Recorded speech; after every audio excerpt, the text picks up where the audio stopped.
evening and welcome to this another edition of the Republican Debate. The Republican Debate on the Republican television with Republican panelists and of course with men of substance and men of caliber.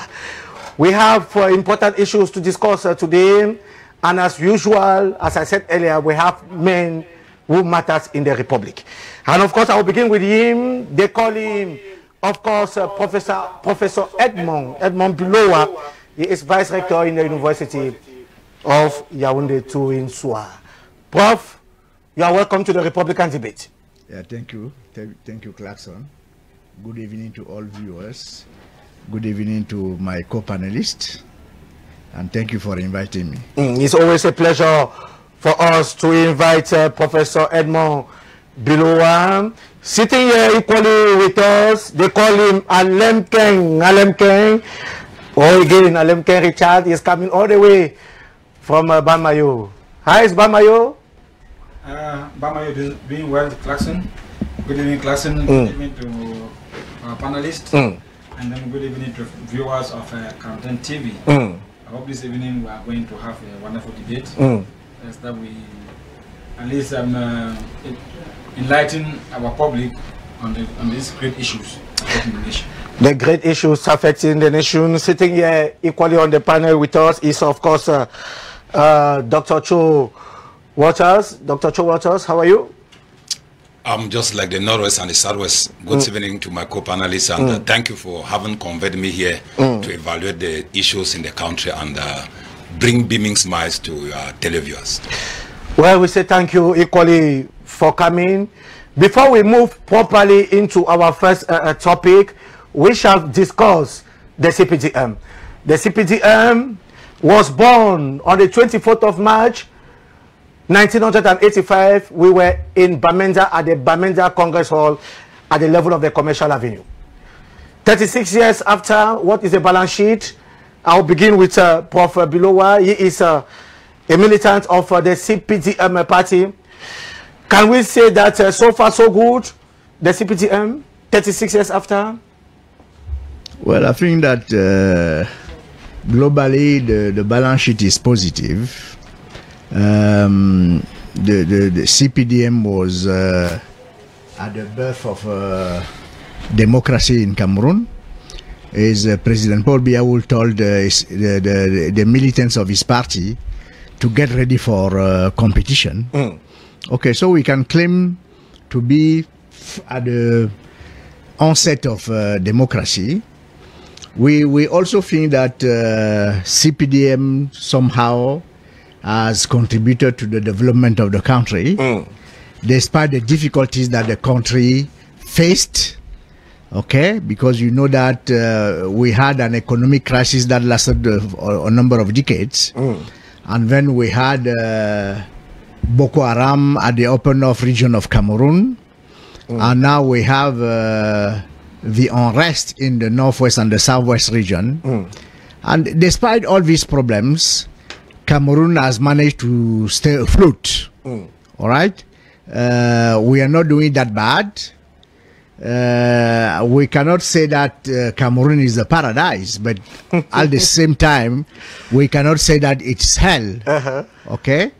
The CPDM party has been challenged a number of times. You remember in the 90s when it was not the majority party at the assembly, okay, but it managed to stay afloat. And ever since the 90s, the CPDM party has won all the elections, be they presidential elections, parliamentary elections, municipal elections, and recently senatorial elections. It's a party that is always thinking and that is always on the field working, and therefore the party is ready for the oncoming battle in the futures. So you are very proud to be a militant of the CPDM. Well, I'm proud to be a militant of the CPDM. I try to bring my humble contribution to the functioning of the CPDM, and I try to bring my thinking and we try to improve the functioning of the CPDM. We try to work in such a way that even the development of the country is sped up. Alemken, Professor Bilowa just said a while ago that Cameroon is not a paradise, nor a hell or no hell, but that the CPDM party has contributed for the development of the country. Do you agree? For 36 years, I will not give them even a 50%, because I have 3 areas that I hold them responsible. You know, there are 2 things for the state to function correctly. Firstly, economic development has to take off, and I will blame the CPDM for 36 years for not having included some Anglophones and experts in their major governmental issues. You know, I like to say things the way they are. When it comes to economics in this country, the Francophones, they can never boast of mastering economics. I mean, they study economics and then moving down to developmental economics. The Francophones, they do economics at the upper level. The Anglophones begin economics from the lower level to the summit. That is the most reason why when you compare French countries in Africa and English countries in Africa, in terms of development, it is day and night. In Cameroon, the Anglophones, or those who study in English, have hardly been associated to serious developmental issues. Time is too short, I cannot go into details there. And then that has led to what we have today, because the government for 36 years, if you look at the key post, the key economic post of the country, they give the politicians. They don't appoint technocrats to manage such. And that is a failure. It's a serious one, because to the civilian government, they believe that all good things come from Enam. When you go there and you do 2 years of paperwork on administration, you are already a serious administrator. I'll leave that one and move now to the next point. That I hold the CPDM responsible for bringing us to this level, what we call administrative governance. For that one, Cameroon is a failure. Since 1994, we have been singing about ghost workers in the public service. At times they said they have sent out, they have discovered 36,000, 24,000. Where did the money go to? The young president who just died in Tanzania recovered. John Magufuli. Yes, he discovered 14,000 ghost workers and used their salaries within 5 years and did marvelous things. In Cameroon, what have we done?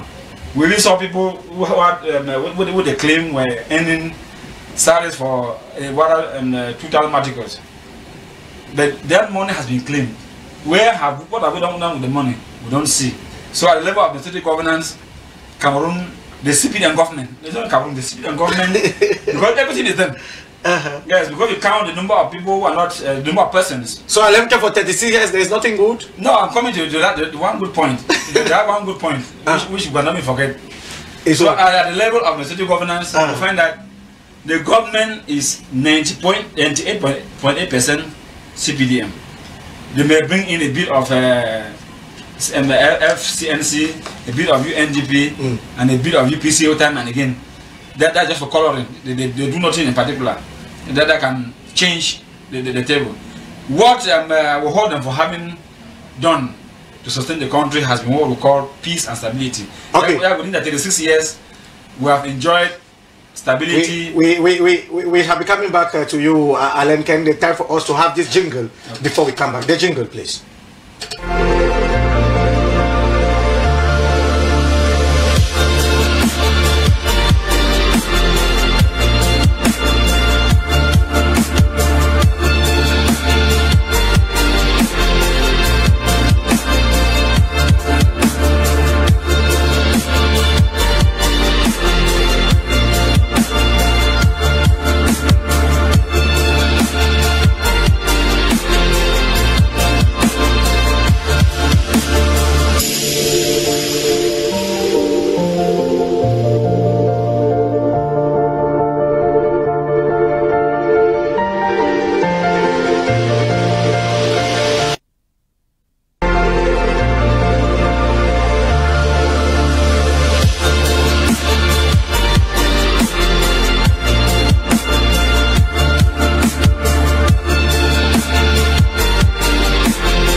So Alemke was talking that you were saying a while ago that for 36 years, the CPDM has done just one thing correctly. What is it? And that thing is peace and stability that they managed to sustain. But the last 5 years have shown us that that peace and stability was sustained from the fact that from corruption. You know, I always say that the CPDM government has taken characteristics, and one of them is corruption. Yes, they use it to sustain peace. At each time, money has to be used. People have to be forced to accept things. They have to use brutality and the rest. But at one moment, you find that people cannot be forced to do things all their lives. That is more reason why you find things that you find that at the far north, Boko Haram came. In Nozo, the crisis came simply because there was no further way to bribe or to corrupt. So what we need now for the CPDM is to, anyway, the party is already too old.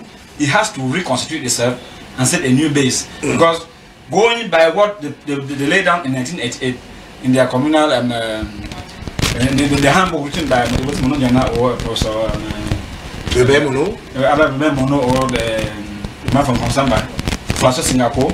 Yes, what they taught me, and when I read the book, I find the ideology within the book. I mean, they carry somebody else's name, but when you read the book, somebody has taught you, you should see the idea. Okay. So I think the CPDM for the moment, they have to sit down and rethink before they can go up. They have the yap and the knife because they all claim they can be there for 100 years.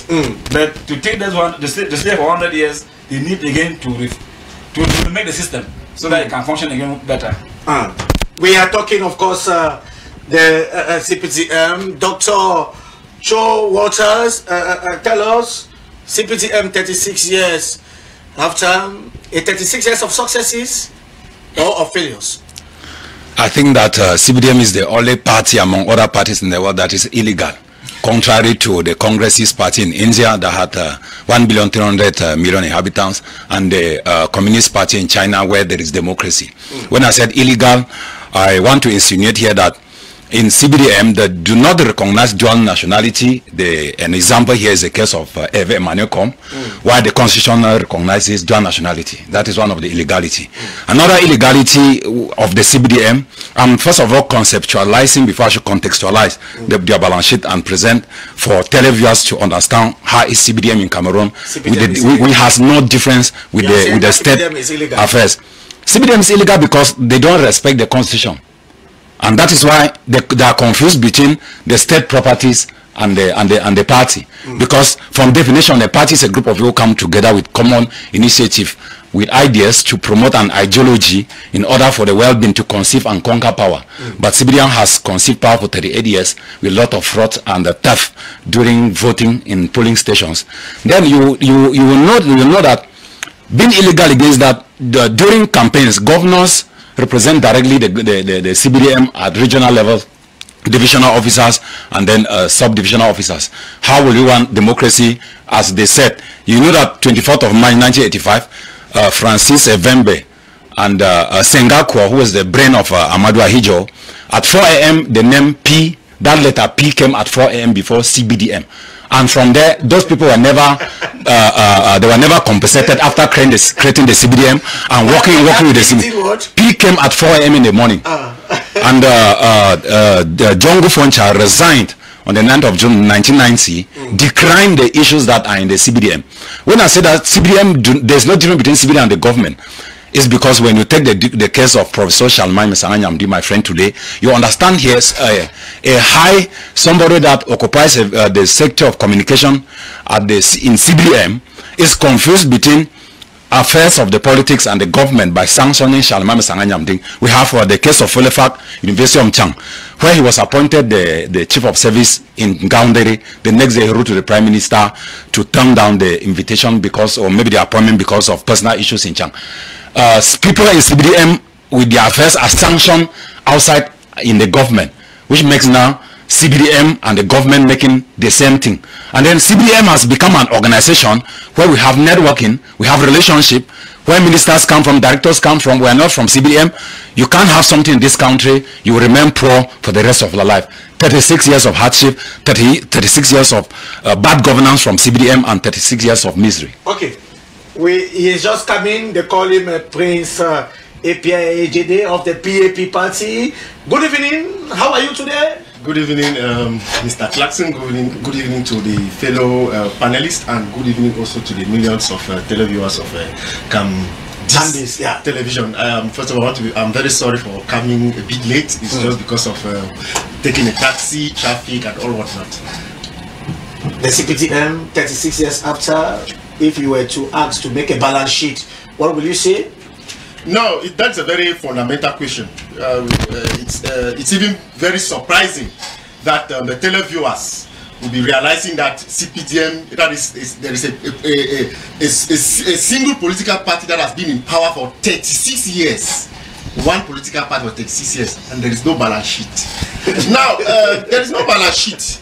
It's good that we have an eminent professor on the platform who is a communicator of the CPDM party. I believe he's best. He'll be telling us the balance sheet of the CPDM to contradict if what we are saying we are wrong. I want to take from citing the book Communal Liberalism, which was being written by Sengakwo. I want to say that book was being, the brain behind that book is Francois Sengakwo. Though we know that the book was written by President Pobia. But I want to say that it's a rich document if you read the book itself. When I read that book, and then I see what is happening in Cameroon today, I see that really those in power never wanted Cameroonians to evolve. They wanted to leave Cameroonians in misery. Now, in the name itself, communal liberalism, even an old mother in the village, when she hears that word communal liberalism, we already understand that Cameroon is already an ideal state. But look at President Pobia succeeds, or the CPDM government succeeds to build stadia in Cameroon in 2020 or 21. Of which some stadia are still being, they are still on construction. Is that the balance sheet of 36 years? 36 years where Cameroonians are living in misery. There are no jobs for the youths.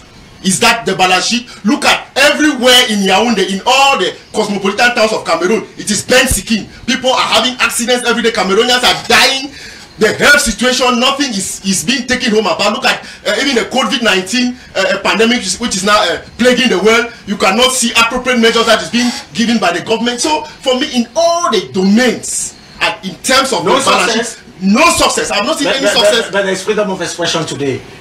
Mr. Clarkson, there is in Cameroon, let us not fool ourselves. Freedom of expression was not given by the president of the republic, President Pobia, or by the CPDM. Or by the CPDM. Freedom of expression, I'm a scholar. Freedom of expression came as a result of the Cotonou Convention. That is how freedom of expression came, because the stakes of the world had changed. So the European Union, right, needed those to sign future projects with them. They needed democratization of their countries. That is how freedom of expression that you are saying that came to Cameroon. But the question now we are asking is this freedom of expression even existing in Cameroon? Is it existing in Cameroon? We say a capital, put a question mark to that, because take for example, we have journalists, your colleagues who are in prison. We have political actors who are in prison. For example, Bibou Nissak is there in prison. Anglophone is in prison. We have political actors that have been persecuted. We have human rights abuses. I'm talking to you now. Look at what happened yesterday in Bonge, of which a whole village was shot. People go and look at the images and they talk about freedom of expression. It is not about coming. We know people that have come on TV that have made all chances of which it did not arrange this present government, and these people were being locked up. The case of your colleague Mimi Mefo, who is in exile today, and many others. But you are speaking here. Are you not scared? No, scared of what? He's not threatened. You are not threatened, for example. No. Now, what I'm trying to say is that Mr. Clarkson, we are threatened. When Aijo was there, could you speak like we are threatened. Are you get what I'm saying? You should organize another debate. Okay. We are threatened. At time we finish speaking, we go to the house. We go to our house. We have bullets. We have threats. Okay. But we'll keep on because we are fighters. we are those that have come to change this society, and to change the society, you need to be resilient. Professor Edmond below, you just had Prince is an example of the fact that there is democracy in Cameroon, because he's speaking here, he doesn't feel threatened, and he has been speaking like that for quite a number of times. Okay. I mean, we have to recognize that there is freedom of speech in Cameroon. There is freedom of association, because in many other countries it's not so. You go to many African countries, you don't speak about the political system freely like that. You know, Alemke said that the regime managed to maintain peace and stability.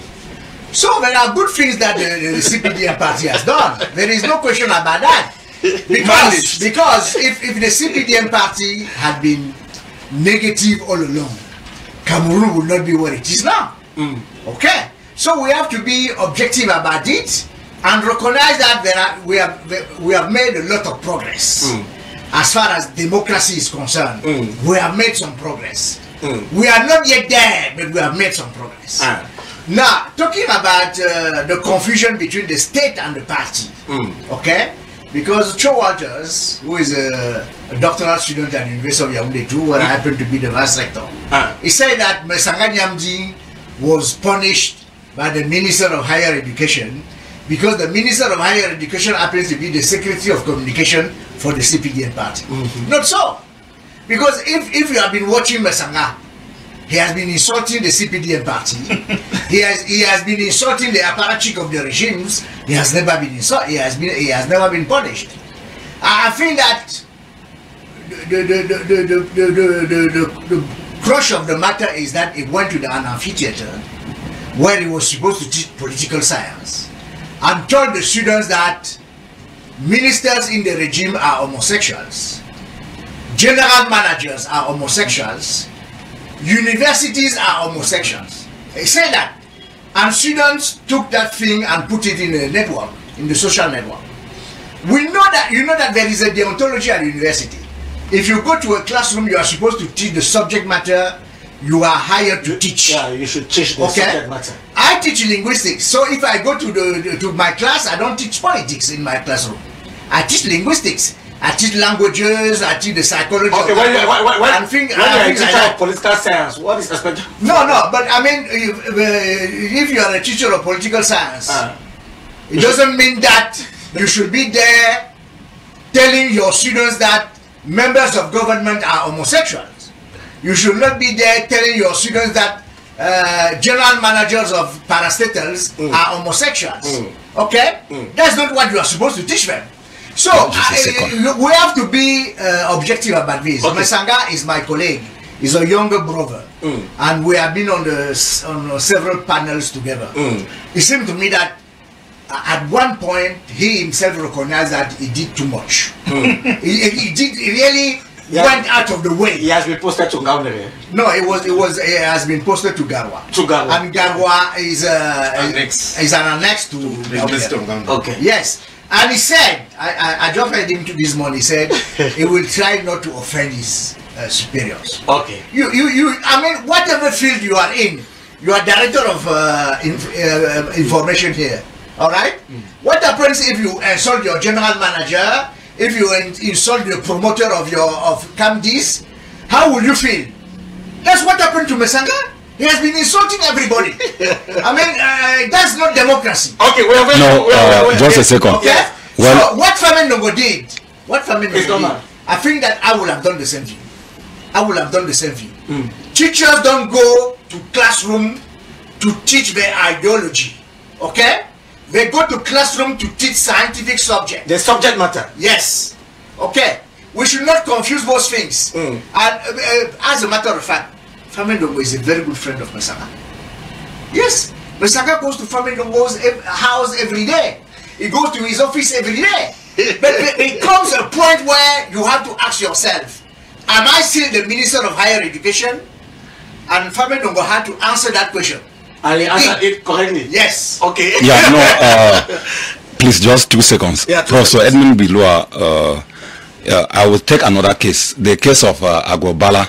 Yes, Agobala. Yes, in 2020, he set a question at the University of Boya that the crisis in the Northwest and the Southwest began in 2016, assessed the validity of this statement, and he was sacked by Famdongo because during the Anglophone crisis 2016, he was leading the consortium, and Minister Famdongo, the Minister of State, Minister of Higher Education, was affected by his opinions, and he stigmatized him, and it was a settlement of an account by sacking him. I don't want to go into details because it's just a the dirty lineages that are in the CBDM. You know the case of Emile Soute. He's on exile, a CBDM militant. Mila Asute. Yeah, Mila Asute. He has come back.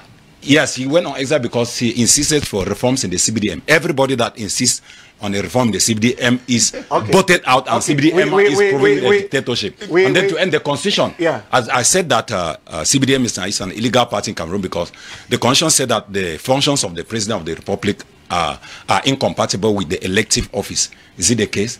I don't want to go back to 1983 where at the lake here, a congress was to be held between Amadou Ahidjo and the CBDM, and President Pobel was absent because he knew that taking the CBDM as a president and the president of the republic different will make you not to become a dictator, and that is what today is the president of the party. There is something which is boiling. Please, just 1 second, because Professor made mention that when you are teaching in an amphitheater, which because Mr. Chowata said something which is very important, or you said you asked a question. He's a teacher of political science, and in political science we have what we call good governance. I believe that when a teacher of like Mesanganya Mding, who is somebody who is mediatized, has the responsibility in giving to the students the good aspects of governance, and in such good aspects of governance, I believe he can advise them not to enter into such things like homosexuality. I just wanted to bring out that one. Okay, it's true that we did not put this, it's not part of our topic today.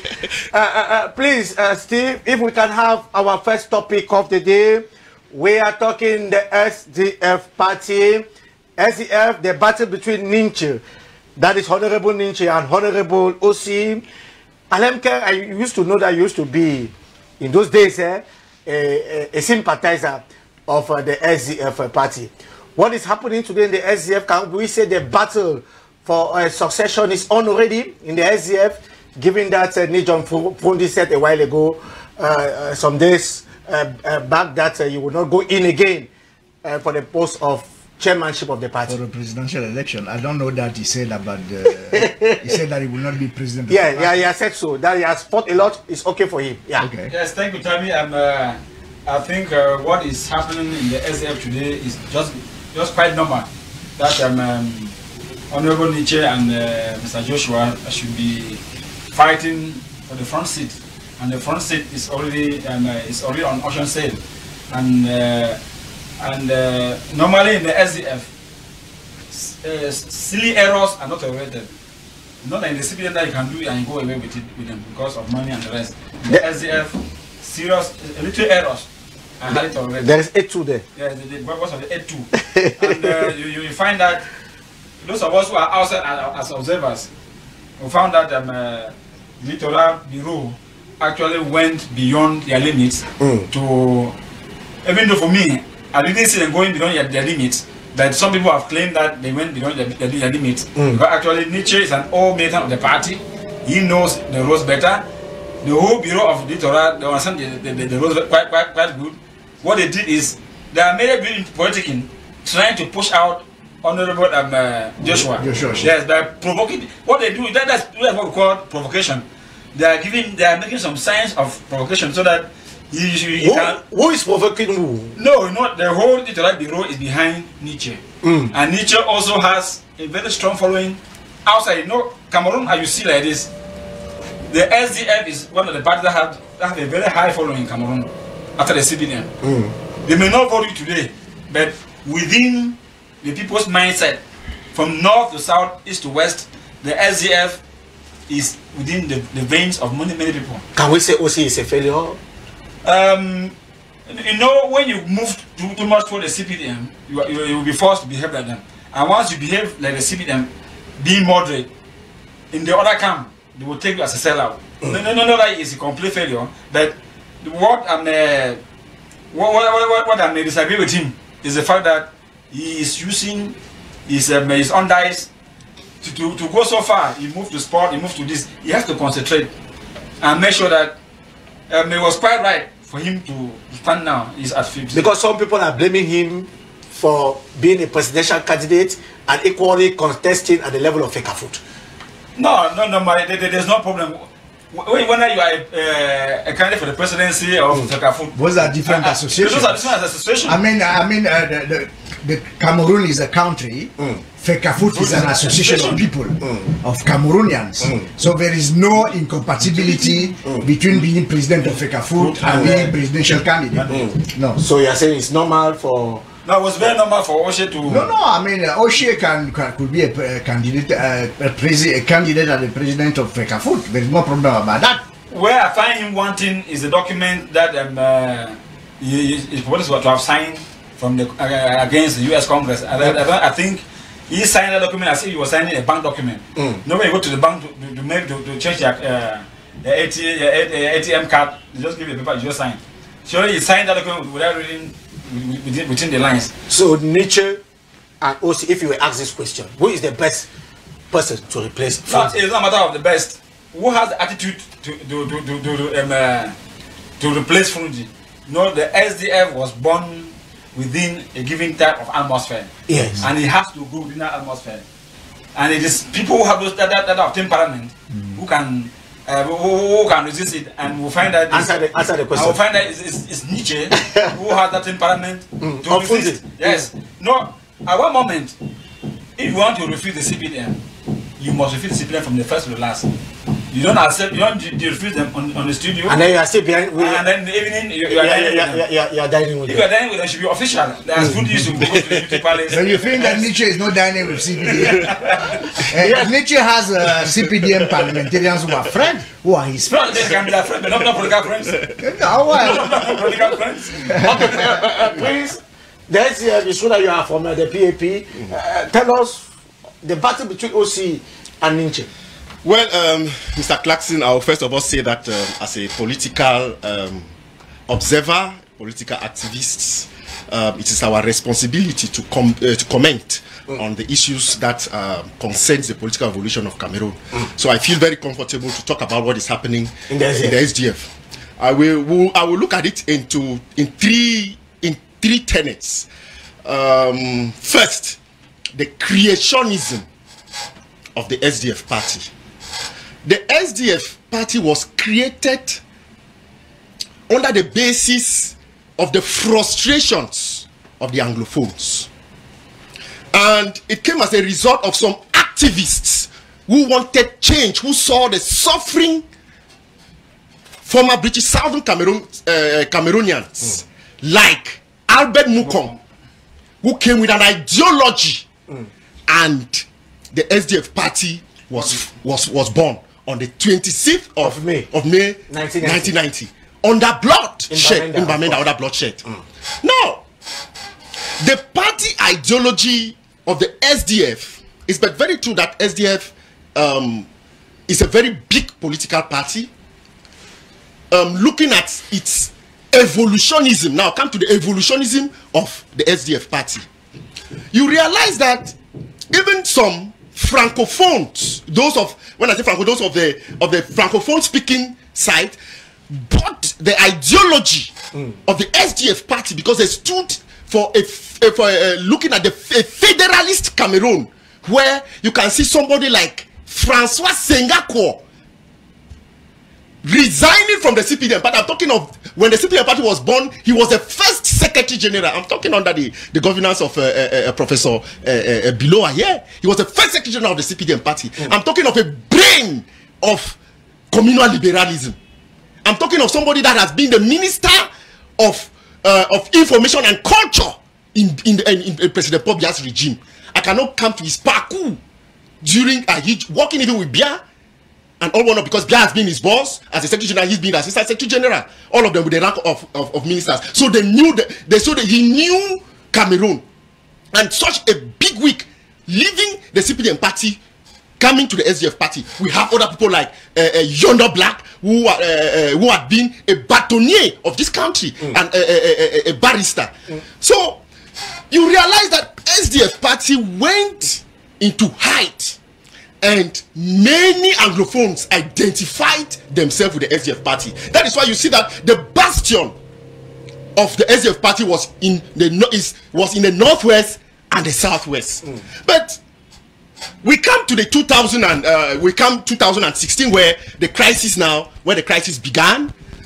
When the crisis began, you realize that many Anglophones knew that the SDF party was the only voice. Looking at the creationism of the SDF party was the only voice where the Anglophones' plight could be heard. You saw how MP Joseph Weber, how he addressed Parliament as an MP in the voice of the Anglophones. You saw Mbandam, the scene that they created at the. Are you saying the SDF is an Anglophone party? No, I'm not saying the SDF is an Anglophone party. But I'm saying that if you look at the atmosphere of which the SDF was being created, I'll reach there. It was being created as a result of the Anglophone frustrations. That one should be very, very clear. But now the SDF party now, when the crisis began, could not be that mouthpiece that the Anglophone community thought could adhere to the problems of the Anglophone. I want to say that the problem of the Anglophone country is not just the problem of Anglophone, it's the problem of Cameroon. Now, what is happening is that the SDF party went at the height of the Anglophone crisis in 2018. The SDF party goes in for an election. And in that election, they trampled on blood. We saw the score that they had. Because the people gave them a sanctioned vote, said that they could not go and vote in an election where their people are being massacred. We also saw how in 2000 the twin elections, that is the legislative and the municipal, how they still went on that legislative and the municipal election. You saw the atmosphere that surrounded that election. We saw how MPs were councillors were being kidnapped. Okay. No, what I'm trying to say is. We can come back to you. No, what I'm trying to say. Let me just land, Mr. Kasi. It's very, very important. Yeah, now I want to say that looking at the creation and the evolution of the CPDM party, and seeing that the SDF party was to protect the plight of a people which they could not protect, and seeing somebody like Joshua Osih signing a document which is against those people that he needed to protect, which was the original concept of the SDF party, brings it becomes embarrassing. It becomes embarrassing, and somebody like Jean-Michel NINTCHEU, who is of the radicalist tendency, could not allow that to pass without saying something. So you also prefer NINTCHEU to Osih? I don't prefer NINTCHEU to Osih because I'm not a militant of the CPDM party, of the SDF party. But what is happening in the SDF party? It is very correct that NINTCHEU could use the weaknesses of Osih. We have seen rumors of how we have been hearing rumors that Osih has been going to the presidency to receive money. We have been hearing such rumors. But if the party itself, in the voice of the regional bureau, can come and denounce in writing such rumors, it becomes a betrayal. Okay. Of a political party, and that is why it is very normal that somebody of the magnitude of NINTCHEU, because I want to make it clear that NINTCHEU is that type of an MP who has always been radical in Parliament, and with his stance, he is that type of a person that is. You prefer radicalism? You are out for radicalism? No, he is. For me, I'm saying that we're looking at the creation of the party of SDF. He is somebody that is going in line with the party's ideologies. Okay. And they seem like somebody whom, as my brother was saying about dining with the CPDM, with the CPDM, and let us not forget that the SDF party has always refused to be part of the Bias government. So seeing somebody like Joshua Osih with such embarrassing moves, I believe it's a call for concern, and he's politics. We're in politics, and it is his right to use this weakness for him to adhere to power. You are speaking with a lot of passion. I want to believe that you are not a militant. No, I'm not speaking with a lot of passion. I want to say that. When I was growing up, when I was in the high school, when I was looking at TV debates, the politician I admired most was Joshua Osih. Okay, we shall. But today, with what is happening, is a rethink those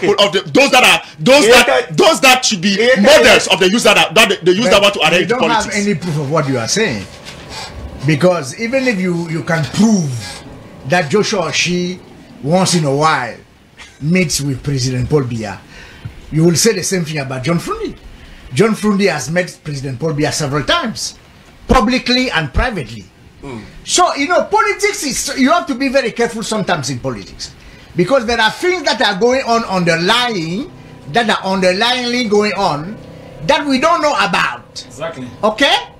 For me, I think that, the Social Democratic Front was very strong when you had the Western people, that is the Bamileke, founding the party and supporting the party. Because it was evident that most English-speaking Cameroonians were supporting the SDF. What happened is that if the Social Democratic Front has been weakened today, it's because many of his militants from the West region have left the party. They are no longer founding the party because there was some kind of disagreement about the way Frundi was managing the party. And I followed it very, very well when I was a student in California, because you had a lot of English-speaking Cameroonians in California who are well-to-do, university professors, medical doctors, and so on. And you also had a lot of Western Cameroonians there. And Western Cameroonians at one point said, we don't give our money to the Social Democratic Front so that the chairman can also live like President Paul Biya. Because when the chairman was going to France, he was going to the nice hotel, the same hotels as Paul Biya was going to. But the difference being that Paul Biya is being supported by state that have a lot of wealth, a lot of money, whereas people who fund the Social Democratic Front don't have that much money. Okay, so I think that the battle between Oshie and NINTCHEU is a reflection of the battle before. Okay, because I have the feeling that, looking from outside, because I'm looking from outside, I have the feeling that SDF militants from the West region wants to take back control of the Social Democratic Front.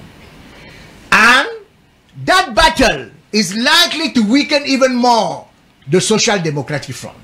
Because I believe that many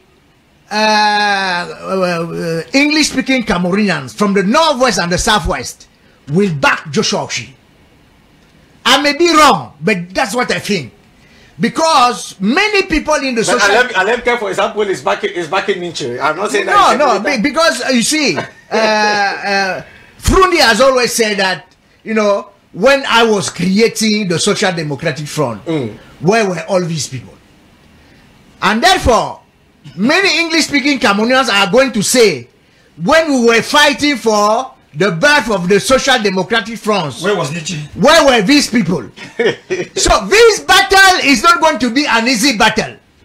This battle is going to weaken even more the Social Democratic Front.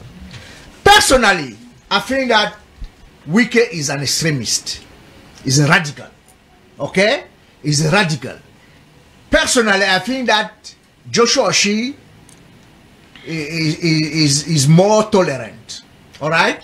Is the best candidate. Which arranges the CPDM. I'm not saying that CPDM does not support anybody, because it's not. No, if you listen to Prof talk, he's really talking as a CPDM militant. Yes. Because now Joshua, it has been alleged that Joshua Oshie went to the presidency and took money to give credibility to the elections of to the Biafra elections of in 2018. So, but it's very normal that a CPDM militant could be comfortable.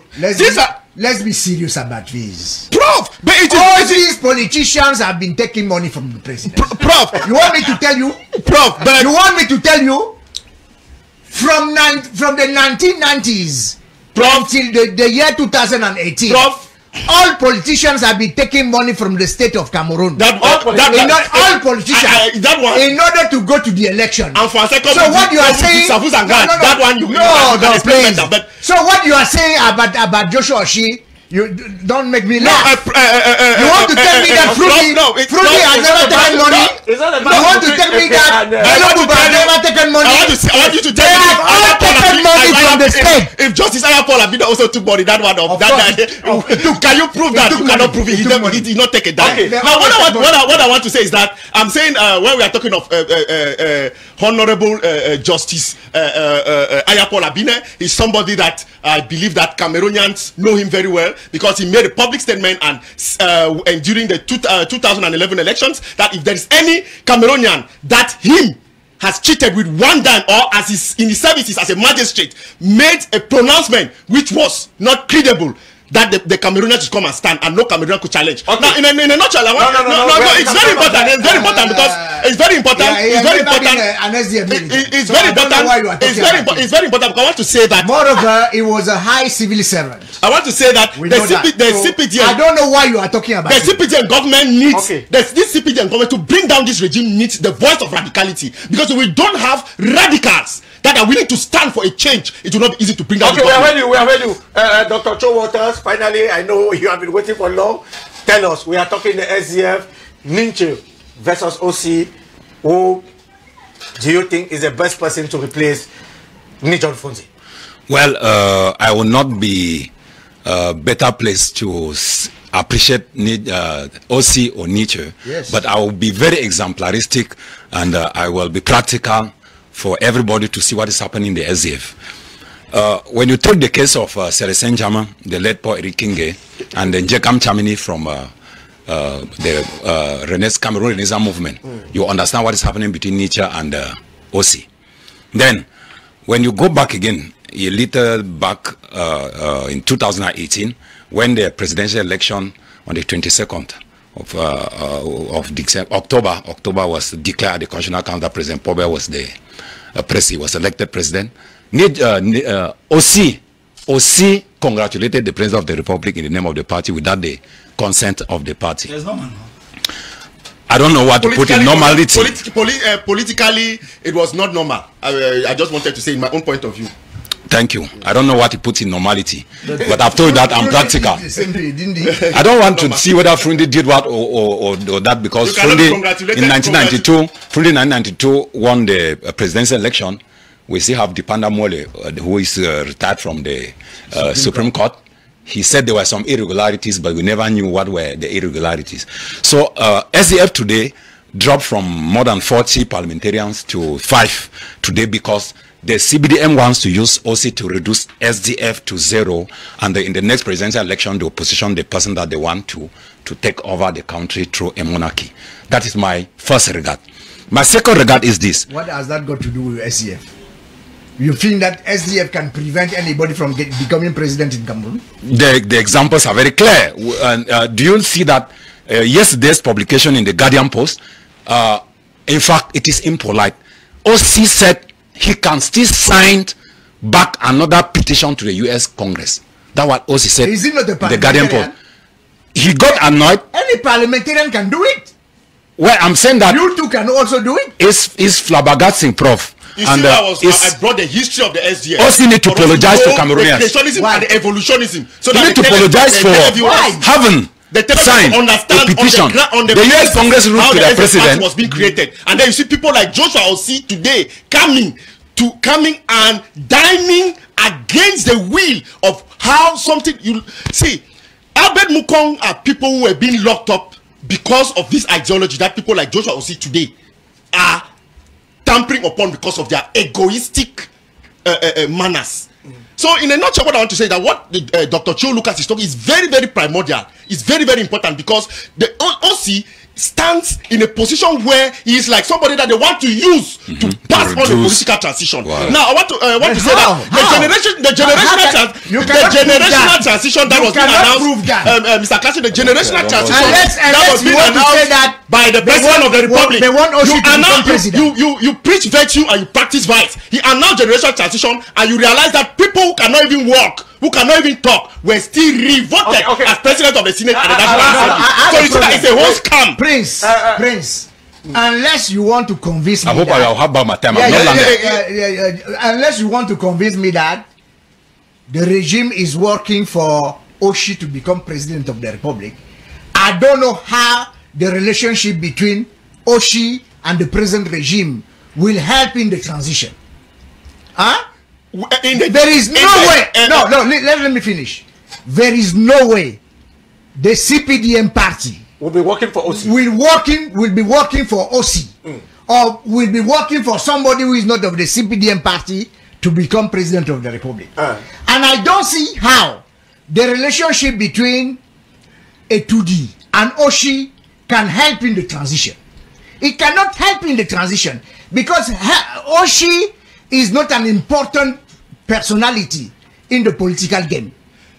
All the Oshis, okay. it's not important. All the Oshis. Please, allow me to Yeah, let me end. You discovered that. I have something which is boiling. I know that you have never refused me anything. I know that you. I've never refused anything. I will come back to you. Okay.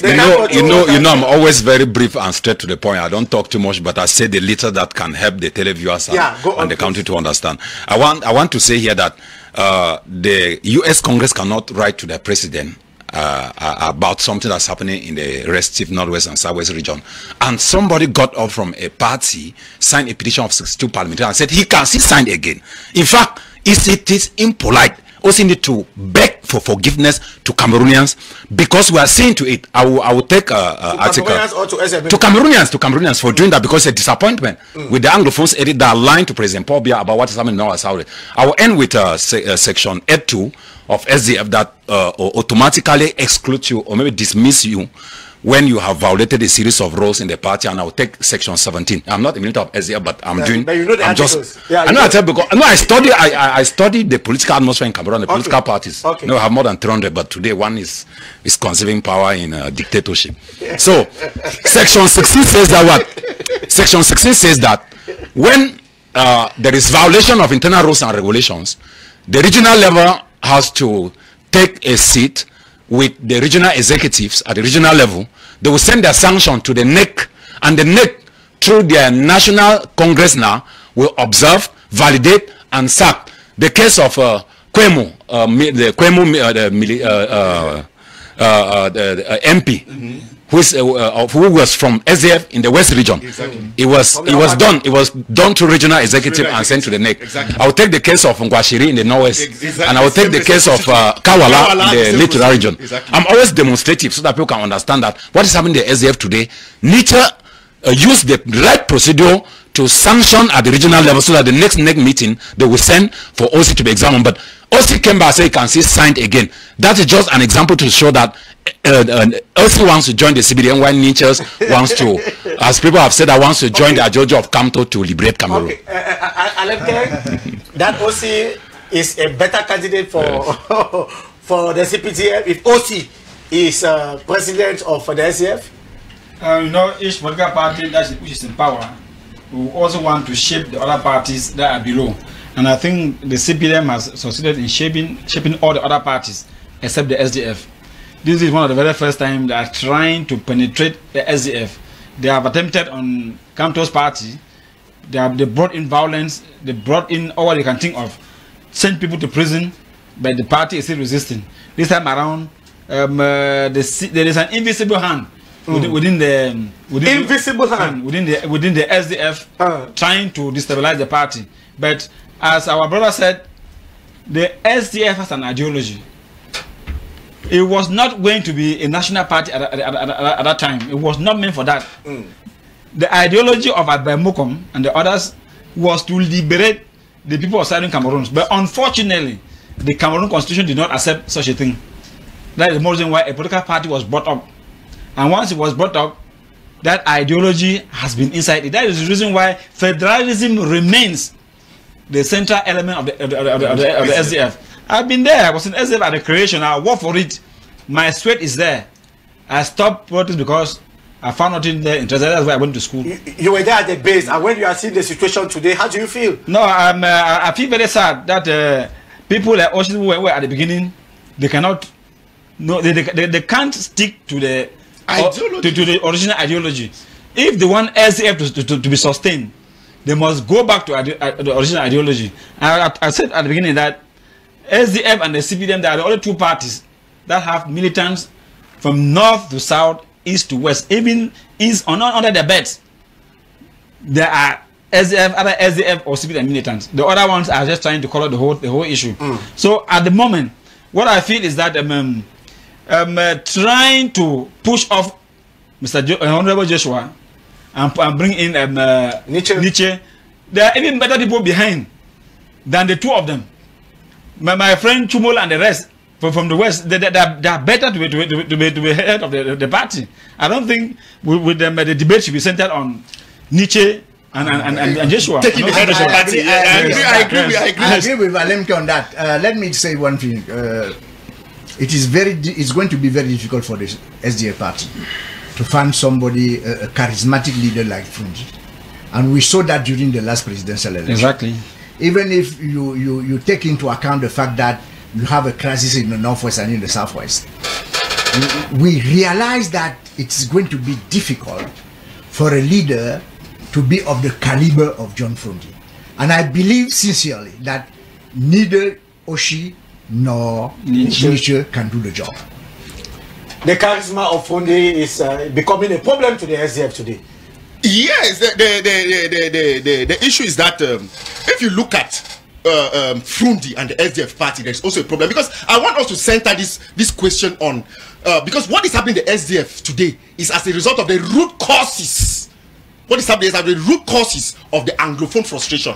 That is what is reflecting in the SDF today. And to buttress more on this, you can realize that Frunzi, I don't know the word to use, or I don't want to be impolite. I can say that he's even a fugitive or a refugee. I don't know the real word qualitatively that I can use as a result of all what has been happening to the SDF. You realize that when the Anglophone crisis began, the only party that the Anglophones, especially that is why the Anglophones could identify themselves, was the SDF party. That is why you see Frunzi had many punches, because the separatists were looking at him. The separatists were looking at him because they understood the original ideology of the SDF party. But we thank God that he remained firm, because maybe if he would have diverted from also from the original attention, maybe Cameroon would have plunged into what maybe we could not recognize today. Because I myself I'm against separation, but you know that what our ideology of the Popular Action Party goes in line also with the SDF party, especially looking at revisiting the 1961 constitution that is going to a second full ban. Now, what am I trying to say is that what is the fight within the SDF party is as a result of the frustration of the Anglophones. And you realize that because of the frustration of the Anglophones, it is what brought the SDF down. I am d'accord with Dr. Cho Lucas. No, Cho Waters. Please, I don't want to be arrested after the program. I'm sorry. Yeah, it's true that we bear the same name, Cho, but Waters is Lucas. We are in a democracy. I'm very sorry about that. No, Cho Waters. Yeah, it's Cho Waters. Cho Lucas and Cho Waters. There are two different names. And we know the Cho Lucas that we are talking about, somebody that's an enemy of the state. So we will not get because such a name. Okay, I withdraw the name officially. Yes. Now, what I'm trying to say is that I'm d'accord with Dr. Cho Waters, because if you look at the SDF party itself, it has failed, and that is why they could not have even the votes. You realize that the presidential elections, Joshua C could not even could not give the expectations of the SDF itself. You realize that even in the municipal and legislative elections, the SDF for the governance of the televiewers, the SDF have the 5 parliamentarians. You realize that the elections of Momo of Bandam, Bandam was not voted. They need to come up with some different. The late Bandam. The late Bandam. Yeah. It's so rest in perfect. It's of late. Thank you very much. The elections were being cancelled just because of all those things. You saw councillors who were being arrested. You saw how people resigned from the SDF party. And you see, if you look at the evolution of the party, many of those who realized that the ideology of the SDF party was being deviated had to leave the SDF party. There are people who are not even known on TV. For example, we had one strong SDF militant in Kupe Waningu Baba named Toko Omega. May he so rest in perfect peace. When Omega was passing, we were seeing change in Cameroon. May he so rest in perfect peace. Okay. Perfect peace. But I want to just say that the SDF party has derailed, and NINTCHEU, who is seeing that the original ideology of the SDF party was for a particular purpose cannot see somebody like Joshua Osih taking it into the mud. And even more of the Anglophones look at Joshua Osih as a betrayer to the Anglophone. I want to mention also here that Joshua Osih comes from the Southern region in Zan division in Toko village. Go and see what is happening in the division that he comes from yesterday, Friday, in Bongé. That more than 20 people were being shot, a whole village razed. So it's a big shame for somebody like Joshua Osih to make such utterances that he has been making and dining with the regime. Can NINTCHEU carry the aspirations of the Anglophones? I think the SDF is under reconstruction, and then the SDF equally is one of the voices through which the Anglophone are hoping to gain their aspirations. That is the reason why you have the Anglophone crisis, which is ongoing.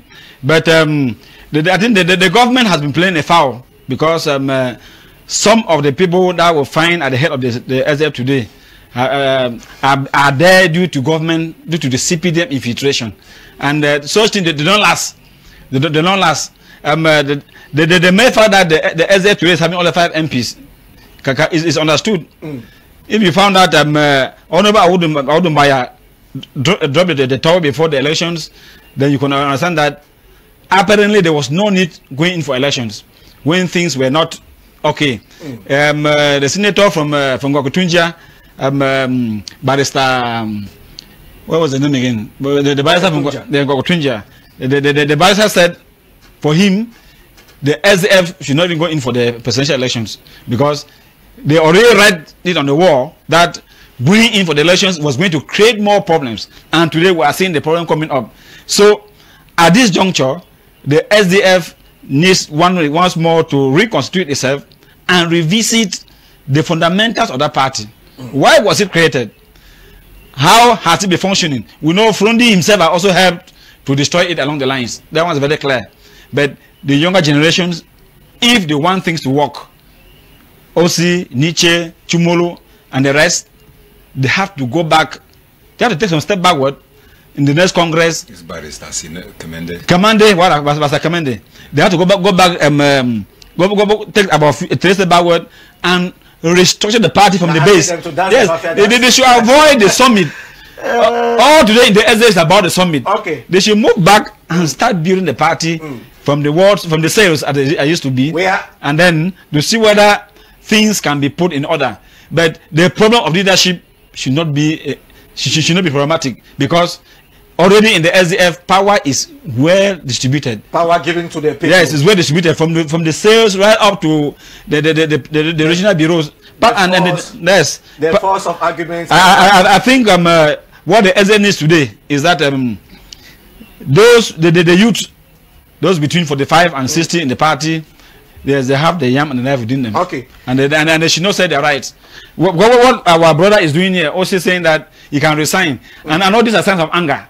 In politics, you don't speak. You need to be silent and then swallow some of those bitter pills and then then come back to reason. We have heard you, Alem Keng.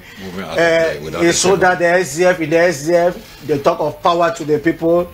In the SDF, they say is the argument is the force of argument and not the argument of force. We are concluding with this first topic. Each speaker will have 30 seconds as we conclude. I begin with you, Dr. Cho Waters. Your last word before we conclude on this first topic.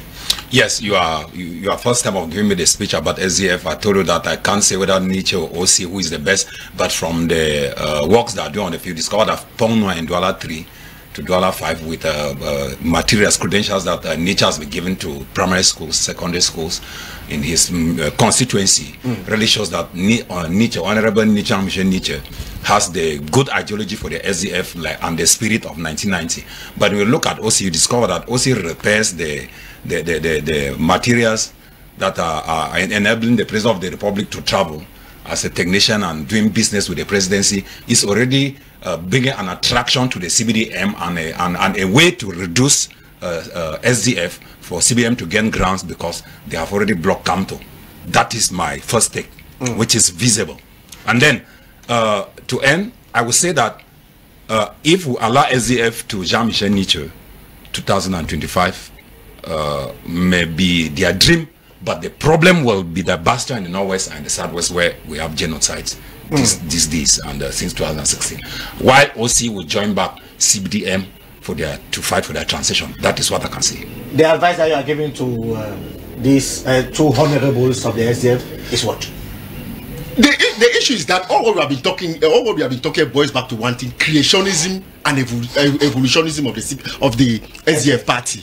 Now the problem is that why I have interest is that we want that SDF to come back, because I am for I'm that person who wants the opposition to come together, and we cannot come together if we have people like we have sellouts.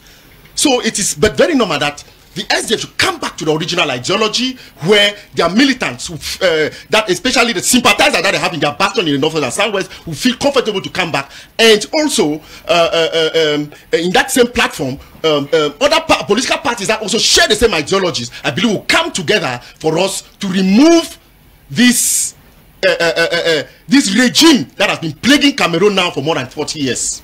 Professor Edmond Biloa, the advice that you can give to SDF, a CPDM advice to SDF? Well, I'm not sure that I'm in a position to advise the Social Democratic Front Party. I will just say that they have to think about what the SDF was in the 90s. Okay, when it was born on May 26, 1990, they have to think about it. They have to be faithful to the John Frundi spirit. All right. One of the questions that whoever will take over from Frundi will have to answer is, who can best carry the voices of the English-speaking Cameroonians? Is it NINTCHEU or is it John Ushi? And it may not be one of them. There are other people who can carry the voices of the English-speaking Cameroonians, while extending the hands of the Social Democratic Front to other Cameroonians. So you are saying that the SDF is an Anglophone party? Yeah? No, I'm not saying that it's an Anglophone party. I'm saying that it was born in order to defend the rights of the Anglophone. But in order for that party to win the presidential election, it has to extend its hand to other Cameroonians. Okay? And I'm not sure that NINTCHEU can do that. Certainly somebody else can do it. Okay, Alan, in 30 seconds? Yeah, there are three things. First, reconciliation. SDF needs to reconcile itself. There should be a reconciliation within the SDF, both with those in affairs now and with those who have left affairs in the SDF, both with the silent militants and with those in control. Then next is that the SDF has to go back to the fundamentals. I think that there are just about three: federalism, the defense of the sovereign Anglophones, etc. And then the spirit of arrogance has never been a driving force in the SDF. I think Honorable Joshua Osei should reflect. Yes, arrogance will never work in the SDF. Once you are arrogant in the SDF, only once showed it and many people left. You need to be very, very humble in the SDF. Consider everybody to have that party moving. The biggest name that left the SDF, according to you, is which name? The biggest name?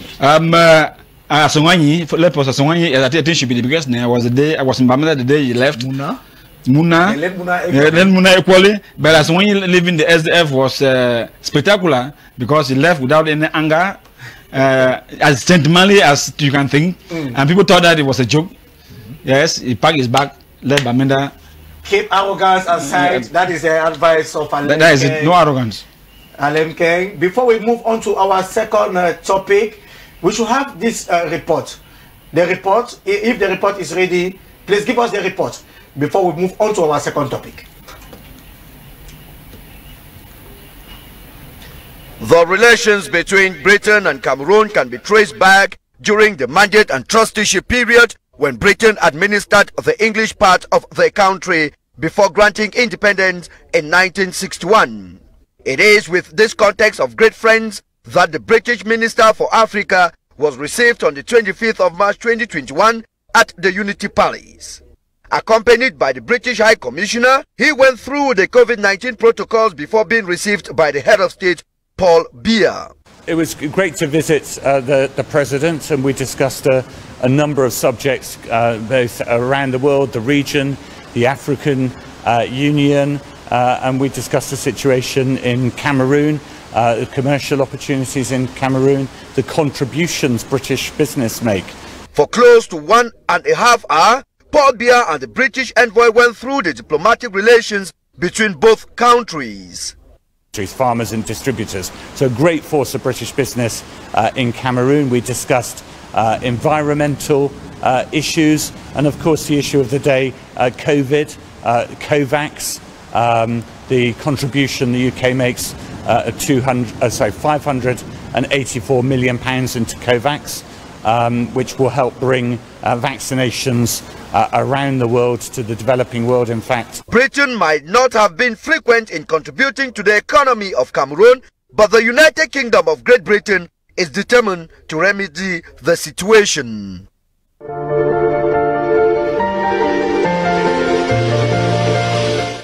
James Doddridge, the British Minister for African Affairs, was actually received at Unity Palace by the President of the Republic.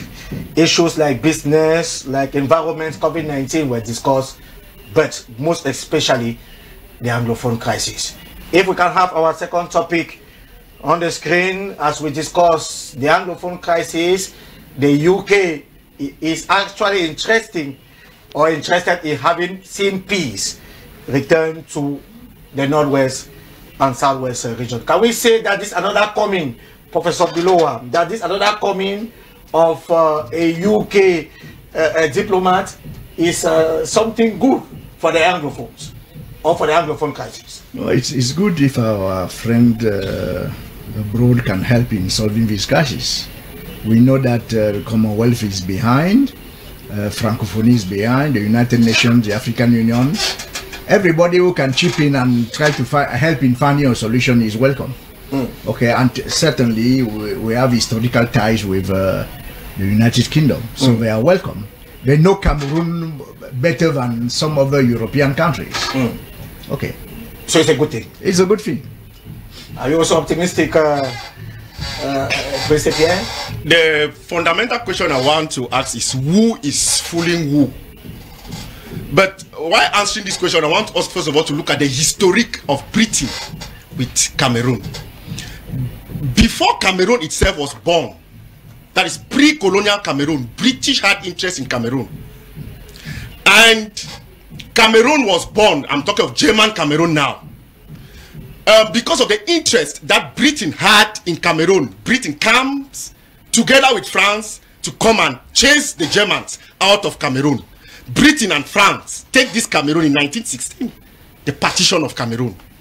Britain takes one part, they name it the British Cameroon, which they further partition it again to British Northern Cameroons and British Southern Cameroons.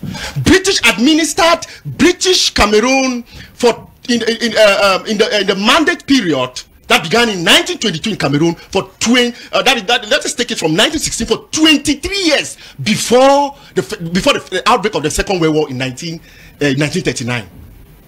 Now, after the Second World War, which ended in 1945, this Britain again, in the creation of the United Nations Organization, this same territory again is being handed to the same Britain again and France as administering authorities. And if you look at the roadmap that was being given to them, that is the terms of the trusteeship agreements, there was a fundamental term which was there for them to prepare this country for self-determination, that is eventual independence. But the question we are asking, because people are saying that the British are accomplices to the frustration of the Anglophone, which I accept, because if you look at the whole history of the British in the British Southern Cameroons under the British, you realize that they were being neglected by the British, and it is out of this neglect that you saw that in 1953 the parliamentarians in Enugu walked out of parliament. And when they walked out of parliament, they were clamoring for their Eastern House, the Eastern House. They were clamoring for their independence, and that independence is where many shades of opinion now came in the first political party that was being created in 1953. There's the KNC party was being headed by EML Ndeli. These shades of opinion now finally took us with the Frontierians, who finally decided to reunify with their brothers at the other side of the Mungo. But now, my problem which is there is that the British are accomplices to the frustration of these people, because in Fumban in 1961 the British were not present. Yeah, they were not. They were not present. They left. But a delegation from France was present. The delegation of France was present. Yeah, they left this school masters. Most of them were school teachers, primary school teachers alone. I have too much respect for them. Went and debated on something which had high international stakes. And the British did not accompany them, and we are where we are today. The British, we saw the Commonwealth, the Secretary of the Commonwealth in Cameroon in this same unity. Okay, let's come back. No, I'm coming back. Are you saying that the coming of this UK's diplomat is not a good thing for us? What is it? What is his coming to change? I'm telling you that's why I began by for us looking at the British that already had interest. If you watch at the video when on the interview, you realize that he started talking of what? Economy, commerce. Before now, it's like now a window dressing at the end for you to say that we need peace in Cameroon, because they know very well that if peace is not there, there will not be a conducive atmosphere for them to carry on their business. No, it's very Mr. Crise, let me for the governance of the televiewers, it's very important. Yeah, I want to say that the British are accomplices to the frustration of the former British Southern Cameroons, and they cannot be coming all the time. They're coming to make us to give pretext of which people are dying. We have seen. I still repeat, in Bonga yesterday Friday, it was not easy there in Bonga, where a whole village was being raised by the military. Now I want to say that the UK, the Commonwealth, the Secretary of Commonwealth has been here. La Francophonie has been here. Other international organizations have been here. Even African Union has been here. Nothing has changed. Why is it that even parliamentarians in Britain had tabled the matter in the British House of Commons? What did the British do? They have refused to table the matter at the United Nations Security Council. Britain has a veto power, and with the interest that Britain has, looking at the history between Britain and Cameroon, Britain stands a very strong position. And I'll conclude here by saying that it was one parliamentarian in Britain who changed the story of slave trade. I'm talking of Wilberforce. Alemke, you just heard Prince Pierre. Do you share that opinion that the British are responsible for the frustration of the Anglophones today? I think the long abandon us. Unfortunately, they never understood that assimilation was somehow stronger than harder and stronger than indirect rule. Because as they left us, they sent the Swiss to help us in small technical assistance and the rest, and they never came back. I think our frustration came from the fact that our education was what can I say, was abolished, because the first step that Mr. Bear did in 1983 was to change the GC to BPC, and we went on the rampage. We quickly went back to our 83. We were to write the first BPC. That's 1 year after. To tell you that assimilation has been had a stronger power over indirect rule. But that has been repaired. No, it wasn't repaired. It has not been repaired. It hasn't been repaired because up to today we don't have in Cameroon a single Anglo-Saxon university. It doesn't exist in Cameroon. No, you have Bamenda. Bamenda is bilingual. Boya is also bilingual. No, that's not true. Boya is bilingual. All subjects are taught in Bamenda in English except French. No. If you learn French, you have to learn French. But all subjects are taught in English, even in Boya. No, there are some courses that are being given in French, but the courses in French are limited. But there are some few courses that are being given. Okay, and it's like in SWA. There are courses that are being given in English. I think SWA is a bilingual university. I think Boya, not totally bilingual. Boya is a monolingual university. It's an Anglo-Saxon type university. I think I'm going to have the mic for the moment. Okay. The British Foreign Secretary for Africa He's coming to the Unity Palace was not to come to talk about Anglophone problem. He came for business.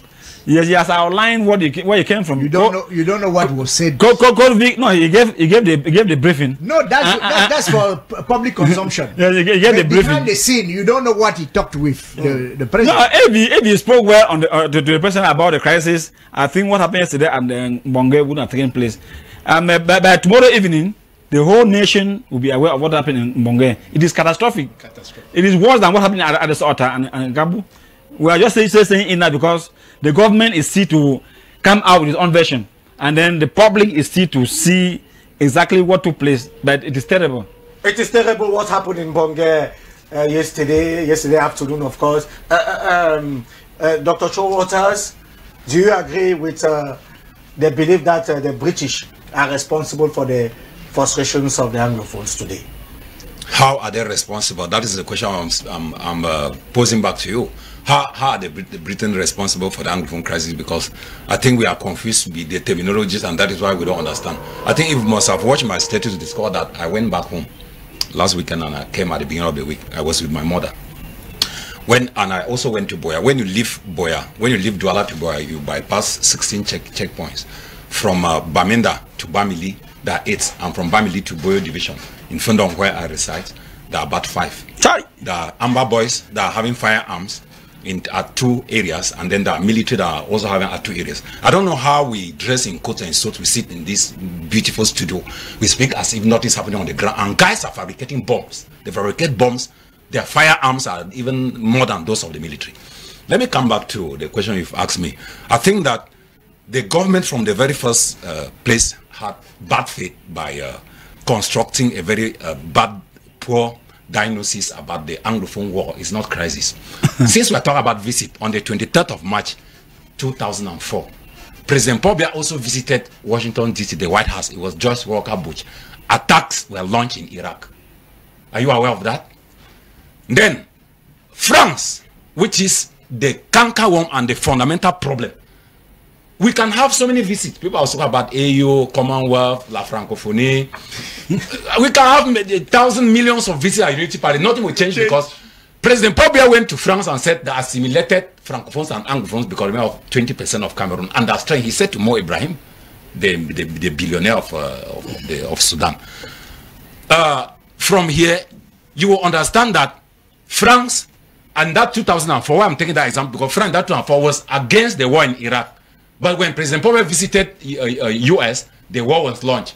Between 1996 and 1971, where we had General Ojukwu who reconciled the Biafra war, France was for secession. But Ahijo, Ofed Boane, and Omar Bongo were against secession.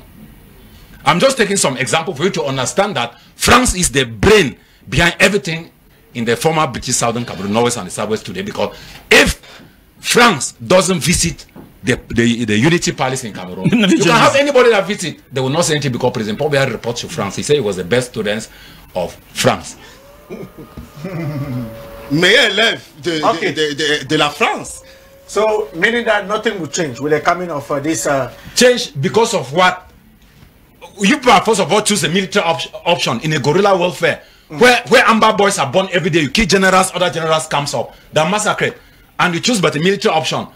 Visits, consultations, they're accepted. I want them to visit President Paul Biya and talk to him about issues in North and Southwest. But they are not following the right procedure to resolve a conflict like that in Northwest and the Southwest. To me, it's a non-event. We still have 180 seconds. That is 3 more minutes before we leave the studios this evening. I will begin with Professor Edmond Bilowa. Please, in 30 seconds, we are concluding. No, I'm optimistic that one day we'll find a solution to what is going on in the Northwest and the Southwest. Women created what is going on there, and women are going to find a solution. We have to be optimistic about it. And we should keep the line of communication open. Okay, we should never say the British are out, the French are out, the UN. Everybody can chip in, and we will find a global, holistic solution. 30 seconds. Yes, what I want to say is that the UK is very much aware of the Anglophone crisis. The UK is very much aware of how how the people of the former British Southern Cameroons that they administered, how today they have been reduced to nothing.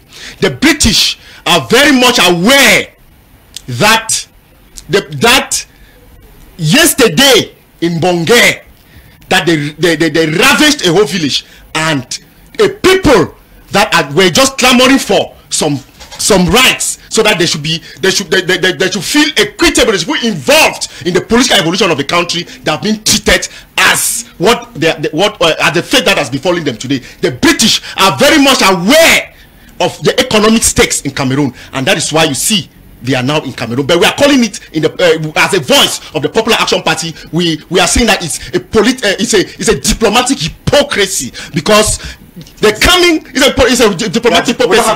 Yeah, because the coming of the British African minister in Cameroon, I believe it was he was coming to come and strengthen economic their economic ties, as he himself said, in the guise or in the pretext of the Anglophone crisis.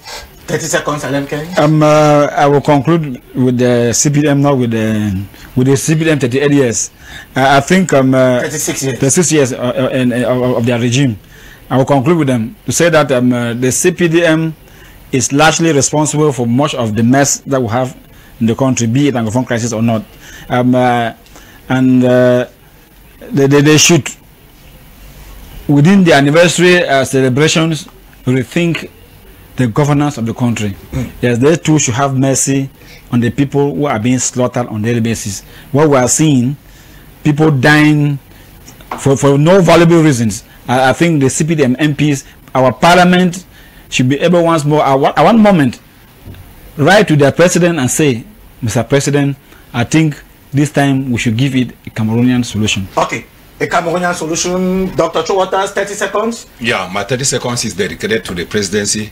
Mr. President, those CBDM elites that are around you are just there for their post and money and power. And so the way you are saying, why are you looking at Professor Bilowa? I'm not looking. I'm looking at the camera. Look at the camera. We are talking about those from the northwest and the southwest. Yeah, those of the northwest and southwest. The one who want to control, because when I was in Bamenda, I heard a military man said, "Si tu veux l'argent, il faut venir à Bamenda, mais ta vie est en jeu."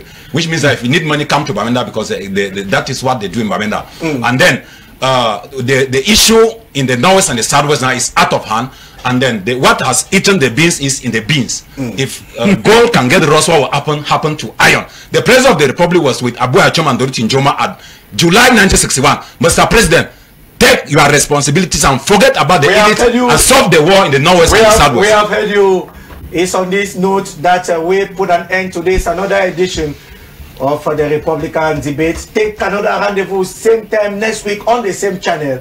Till then, we say may God continue to bless the Republic. Bye.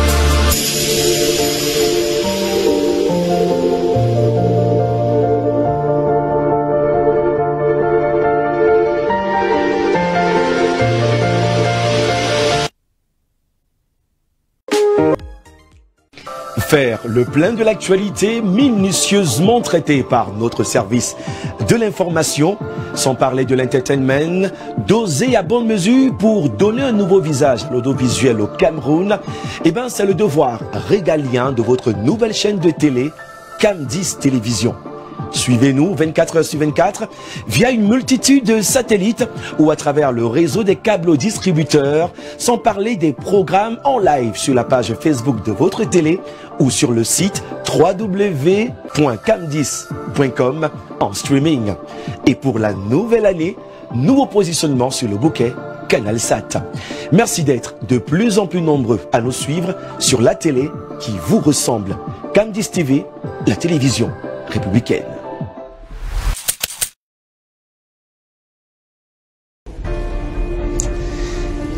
Pour un réveil plus dynamique et pour le plein d'informations tous les matins. Pour le bon à savoir avec un savant dosage de divertissement. Retrouvez la grosse équipe de production de K-Matinal sur Cam10 Télévision de lundi à vendredi de 6h30 tôt pile à 9h. K-Matinal, il est l'heure. Il est l'heure désormais de se connecter sur Cam10 Télévision, la télévision républicaine. Vous savez, le sport, c'est mon affaire. Alors, calez vos agendas et tous les lundis, on se donne rendez-vous pour le grand magazine de tous les sports sur Cam10 de 17h à 19h. Les lundis, ne manquez pas le rendez-vous.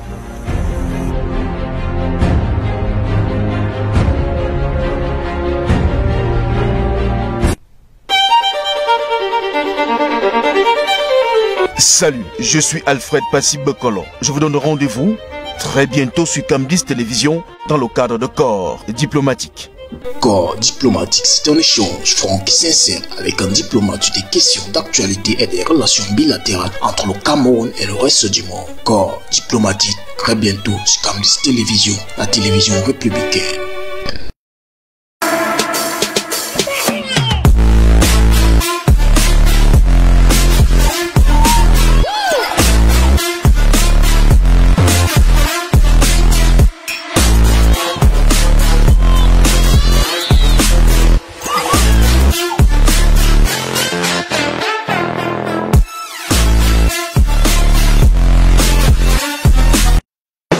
Vous êtes passionné, vous êtes bourré de talent, alors c'est votre émission.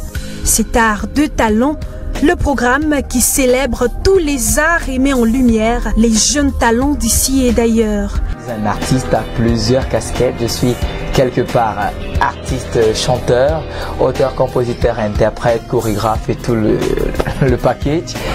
Pour moi, c'est ma vie. Je me suis spécialisé dans les rondeurs, les femmes rondes, et je comprends le corps de la femme. En fait. J'ai été dans un pays arabe où j'ai vu les gars tatouer et faire des piercings. Un peu comme respirer, c'est tout en fait. C'est Art de Talent présenté par Ben. Retrouvez Ben sur cet Art de Talent sur Cam10 Télévision, la télévision républicaine.